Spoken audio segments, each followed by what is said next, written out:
This is an egg. This is how to make an egg costume. Start by laying out some paper. Mark a few dimensions and start drawing the egg, just half of it though.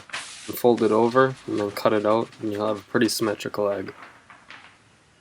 Next, grab a sheet of 2-inch pink insulation. You should be able to find this at pretty much any home improvement store. Take the template that you just made and use it to trace out the egg on the pink insulation.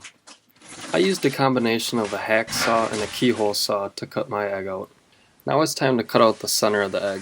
This first line is just the external boundary for the next layer, and then the line in from that is where you'll be cutting out the center.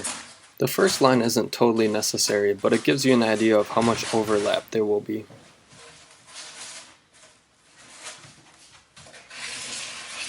After that, it's a matter of cutting out the pieces, tracing them so that the opposite side will be pretty identical.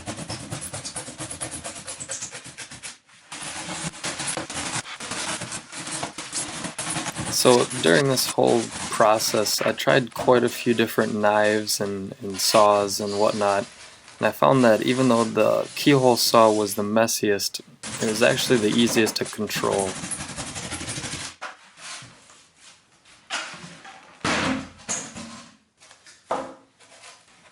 After you cut out all the pieces to one half of the egg, it's simply a matter of tracing each piece and cutting them out so you have mirror images of the other half of the egg.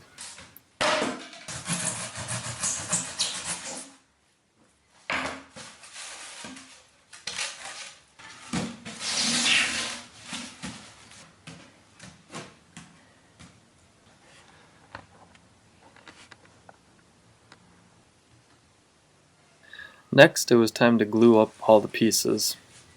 I read somewhere online that when gluing this type of foam together, contact cement would be the best option. And it worked great, almost too well.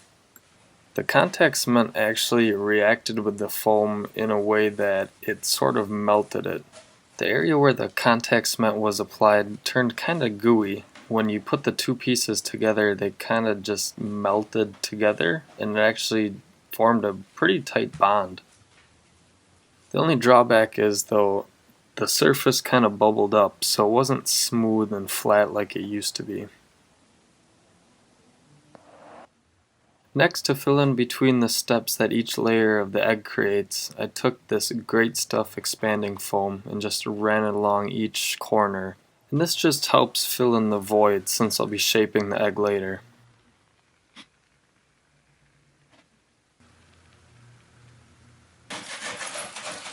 I found in this situation the hacksaw actually worked the best. Now there might be a way easier method in shaping this kind of foam.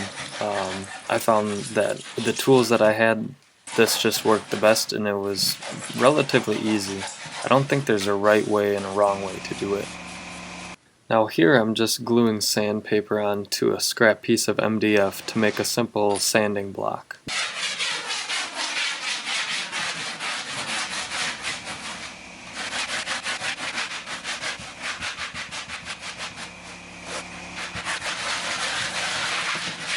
After a bunch of sanding, it turned out pretty smooth, but there were still some gaps, as you can see.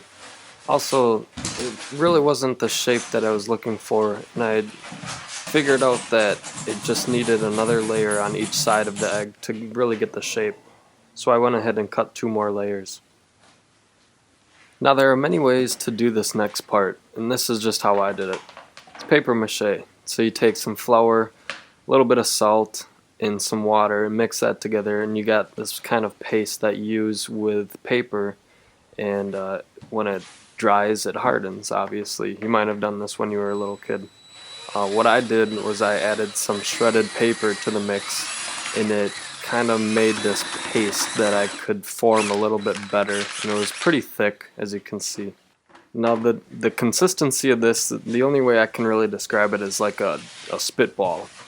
So I put on some rubber gloves and just took this by the handful and started spreading around, making sure to push it in the cracks and really give it a smooth surface when I was done.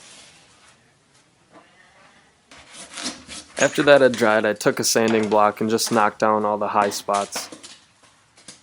Then I went and marked and cut out locations for my arms, my neck, and my waist to penetrate through the egg. This step was a little bit tedious because you would cut a layer, check it, and cut another layer and check it. I didn't want to cut too much and kind of lose the whole shape of the egg, so just take this step slowly.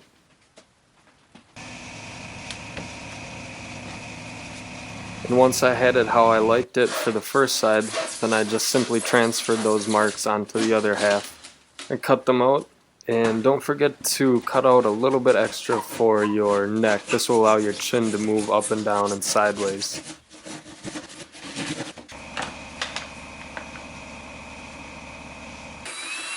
Then it was on to another round of paper mache, but this time I did not add the shredded paper into the mix. I simply cut out strips of white printer paper and laid them across.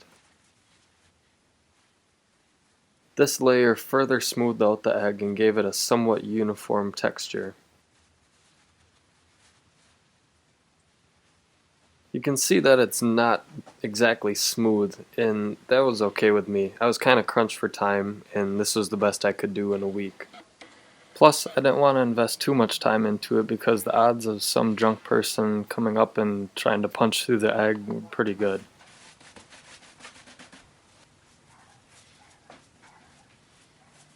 As you can see, this was my first time attempting sculpting of any sort with this kind of foam. Finally, the last step is to add Velcro. To attach the Velcro, I just used some spray adhesive. And again, I ran into the problem of the glue melting the foam. I just want to emphasize that this egg is by no means perfect, but hopefully you learned something, even if it was just how to make a larger sanding block. I had a lot of fun with this project, and it was kind of messy, but at the same time it was a lot of fun to do.